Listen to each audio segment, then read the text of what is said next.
Assalamualaikum warahmatullahi wabarakatuh. Perkenalkan, saya Rizky. Pada kesempatan kali ini saya akan mempresentasikan hasil mini riset saya untuk memenuhi ujian akhir semester ekonomi mikro dengan topik perilaku konsumen di era ketidakpastian ekonomi. Riset ini dilatar belakangi oleh kondisi ekonomi saat ini yang penuh ketidakpastian yang secara langsung memaksa masyarakat untuk jauh lebih selektif dalam membelanjakan. Secara langsung memaksa masyarakat untuk jauh lebih selektif dalam membelanjakan pendapatan mereka. Di sisi lain, kita melihat e-commerce tidak berhenti mengguyur konsumen dengan berbagai stimulasi pemasaran digital, mulai flash sale, gratis ongkir, hingga fitur pay later. Pertanyaannya, bagaimana konsumen mengambil keputusan di tengah teriknya kebutuhan versus godaan promo ini? Mari kita bedah melalui studi observasi responden aktif mengguna Shopee dan TikTok Shop berikut ini.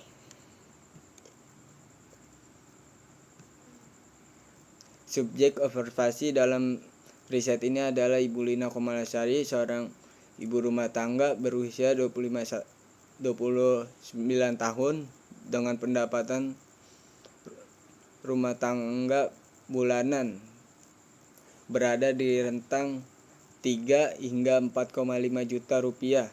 Beliau adalah pengguna aktif platform Shopee dan TikTok Shop. Temuan menarik pertama, pada keranjang belanja terdapat 45 item yang bertampung di sana. Namun, apakah semua itu dibeli? Ternyata tidak. Di sini kita melihat bagaimana kondisi ekonomi membentuk batas kecukupan kebutuhan sekolah anak seperti seragam sekolah diposisikan sebagai kebutuhan pokok yang tidak bisa ditunda, sementara barang-barang fashion pribadi hanya berakhir sebagai keinginan yang mengendap lama di keranjang tanpa pernah di check out. Mari kita analisis transaksi pertama yang berhasil diselesaikan, pembelian seragam sekolah MI 2026. Harga awal seragam ini adalah 220.900 perak, namun berhasil diberi seharga 133.105 perak karena adanya diskon sekitar 40%. Dari kacamata ekonomi mikro, keputusan didorong oleh kebutuhan wajib karena sang anak baru masuk MI kelas 1. Jika barang ini tidak dibeli, konsekuensinya sangat signifikan. Anak tidak bisa bersekolah dengan seragam yang sesuai. Di sini keputusan konsumen dipengaruhi oleh 3 konsep utama. Archering effect, di mana harga dicoret 220.900 perak jadi jangkar psikologis yang membuat konsumen merasa beruntung mendapatkan harga murah. Yang kedua, total utility, kenyataan anak dan kepatuhan aturan sekolah memberikan utilitas yang sangat tinggi. Yang ketiga, opportunity cost, pengorbanan finansial untuk membeli seragam. Ini menuntut konsumen mengorbankan pos belanja lainnya.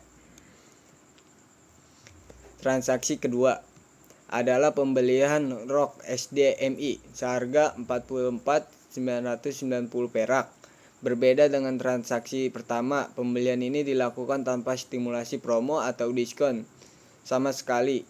Alasan pembelian murni untuk melengkapi kebutuhan seragam wajib anak. Di sini berlaku konsep marginal utility, di mana tambahan 1 unit rok ini memberikan utilitas tambahan berupa kelengkapan seragam sekolah.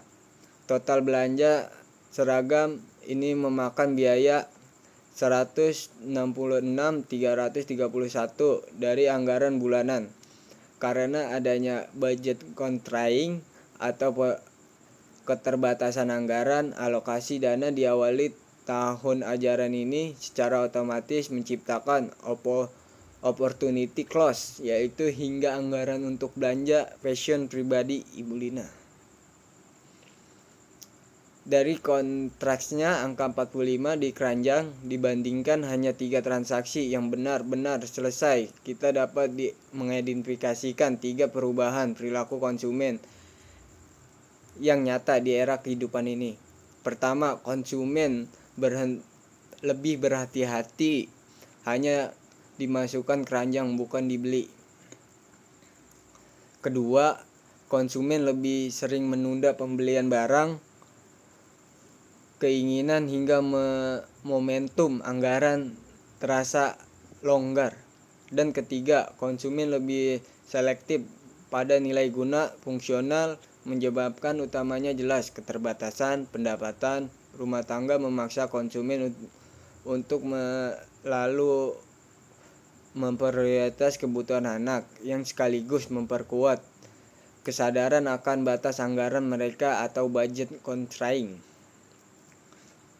Jika kita analisis lebih dalam menggunakan teori ekonomi perilaku, ada 2 kognitif yang bekerja sangat kuat di sini. Pertama, Arrow-Colling Effect. Platform ekonomi sengaja menampilkan coretan harga tinggi 220.900 perak sebagai jangkar. Ini memicu persepsi konsumen bahwa mereka sedang menghemat uang dalam jumlah besar, sehingga meningkatkan passive utility di atas nilai fungsional. Kedua, mental accounting. Responden secara tidak sadar memisahkan anggaran dalam kotak-kotak metal yang berbeda. Anggaran kebutuhan anak sekolah diklasifikasikan sebagai pos wajib, sementara 45 item fashion di keranjang ditaruh di pos keinginan. Akibat barang keinginan tersebut tetap bertahan di keranjang meskipun promo terus ditawarkan, karena konsumen memprioritas utilitas pos kebutuhan pokok. Sekarang mari kita uji melalui 2 perspektif perbedaan. Jika saya berada di posisi konsumen dengan tingkat pendapatan yang sangat sama, saya pasti akan mengambil keputusan yang serupa. Ketika dihadapkan pada batas anggaran yang ketat, keputusan fungsional adalah mendahulukan barang optional cost opportunity cost tertinggi jika ditunda. Dalam hal ini seragam sekolah.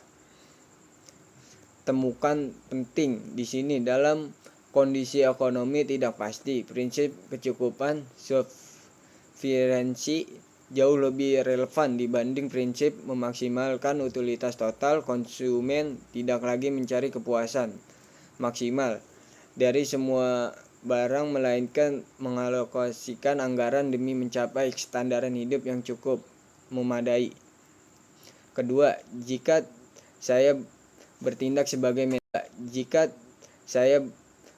sebagai manajer pemasaran e-commerce, bagaimana cara menghadapi konsumen super hemat dan menahan belanja seperti Ibu Lina? Saya merekomendasikan 2 strategi. Bundling kebutuhan pokok, menggabungkan barang wajib seragam dengan aksesoris lengkap. Ini akan mendorong barang keinginan masuk dalam kategori mental kebutuhan konsumen.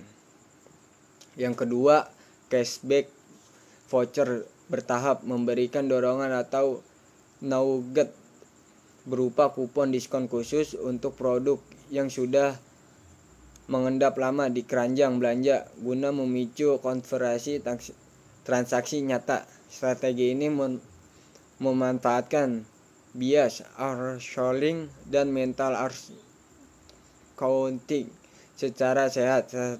Strategi bundling memberikan keuntungan win-win. Sebaiknya teknik gimmick seperti free gift saat live shopping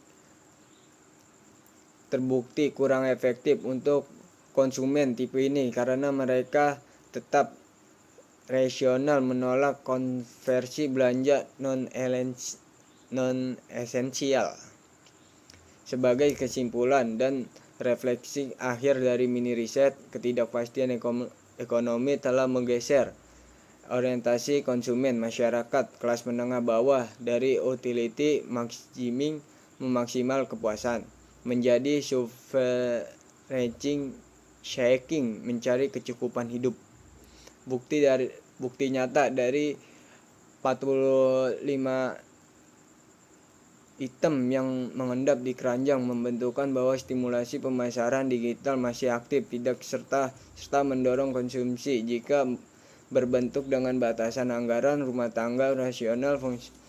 Fenomena ini sangat berjalan dengan teori saintifik dari Herbert Simon, di mana dalam keterbatasan sumber daya, konsumsi akan memiliki keputusan yang cukup, kepuasan dan memadai demi bisa bertahan hidup. Berikut adalah lampiran observasi. Demikian presentasi mini riset ekonomi mikro saya sampaikan. Terima kasih. Wassalamualaikum warahmatullahi wabarakatuh.